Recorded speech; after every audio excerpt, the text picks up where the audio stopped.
महाराष्ट्र मित्रांनो, सुरुवातीलाच महत्त्वाची बातमी राज्याच्या राजकारणातून मित्रांनो, या घडीच्या या सगळ्यात मोठ्या बातमीने शिंदे सेनेला सगळ्यात मोठं भगदाड.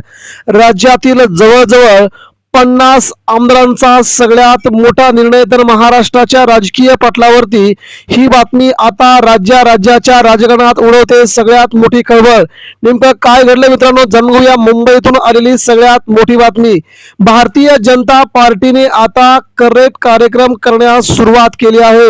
राज्याच्या राजकारणामध्ये विष करण्याचं काम भारतीय जनता पार्टी गेल्या 6 ते 7 वर्षांपासून महाराष्ट्रामध्ये करते. महाराष्ट्राचे प्रादेशिक पक्ष म्हणून ओळखली जाणारी शिवसेना आणि राष्ट्रवादी काँग्रेस पार्टी यांच्यामध्ये फूट पाडून महाराष्ट्राच्या राजकारणाचा संपूर्णपणे चितडा उडवणारी भारतीय जनता पार्टी आता मात्र सत्तेत असणाऱ्या 2 राजकीय पक्षांनाच आता खूप मोठा धक्का देत आहे. एकनाथ शिंदे आऊट तर अजित पवार यांची राष्ट्रवादी सत्तेतून बाहेर. तर उद्धव ठाकरेंना नवं निमंत्रण. भारतीय जनता पार्टीमध्ये नेमकं चाललंय काय, असा प्रश्न महाराष्ट्राच्या राजकीय पटलावरती आज सगळेच राजकारणी विचारायला लागले. काय घडलंय मित्रांनो, ते जाणून घेऊया पुढच्या अवघ्या 2 मिनिटांमध्ये. मुंबईमध्ये मित्रांनो, राजकीय घमासान अतिशय प्रचंड वेगामध्ये सुरू असल्याची बातमी समोर येत आहे. या राजकीय घमासानामध्ये एकनाथ शिंदेचे आमदार आता उद्धव ठाकरे यांच्या संपर्कामध्ये आहेत. आम्हाला जर उद्धव ठाकरेंनी साथ दिली किंवा उद्धव ठाकरेंच्या शिवसेनेत प्रवेश करायचं आम्हाला जर आमंत्रण मिळालं तर आम्ही ठाकरेंच्या शिवसेनेमध्ये प्रवेश करणार असल्याची सगळ्यात मोठी धक्कादायक माहिती आता समोर आली आहे. एकनाथ शिंदे यांच्या जवळचे सोबतचे काही आमदार सध्या शिंदेवरती प्रचंड नाराज आहेत आणि ज्या प्रकारे भारतीय जनता पार्टी एकनाथ शिंदेच्या शिवसेनेला कमी लेखते किंवा वेळोवेळी अपमान करते, याचा बदला पुढच्या 2 महिन्यामध्ये घेतला जाईल असं सध्या भाजपकडून स्पष्टपणे म्हटले गेल्याच्या नंतर आता एकनाथ शिंदे यांच्या शिवसेनेचे 26 आमदार आणि अजित पवार गटाचे काही 21 आमदार असे मिळून 50च्या आसपास आमदारांनी भारतीय जनता पार्टीचा रस्ता धरल्याची जोरदार चर्चा. आणि कोणकोणते आमदार प्रवेश करणार, भारतीय जनता पार्टी महत्त्वाच्याच नेत्यांना त्यांच्या पक्षात प्रवेश देते.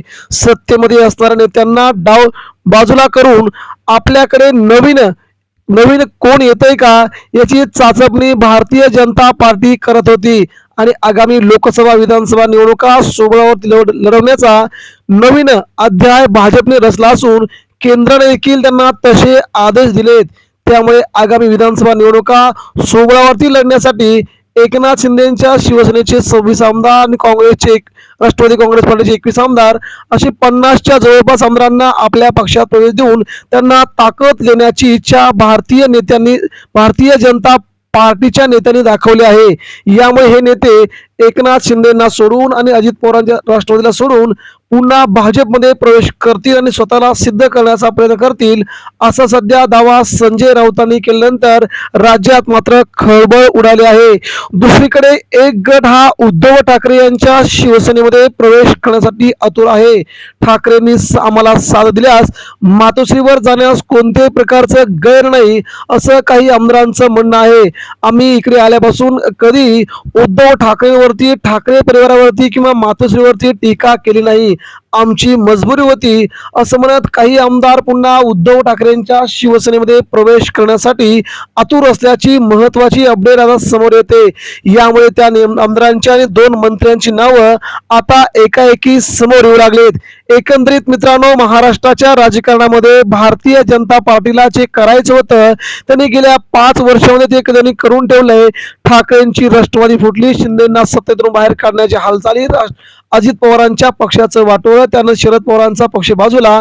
एकंदरीत महाराष्ट्राच्या राजकारणाचं संपूर्ण राजकीय गणित चिखल पूर्णपणे भारतीय जनता पार्टीने केला असून आता इथून पुढे भाजपला कोणच टक्कर देण्यास उरणार नाही. ही भाजपची रणनीती मात्र महाराष्ट्रात नव्हे तर संपूर्ण देशभरामध्ये अशाच प्रकारची असल्याचं आपण पाहतोय.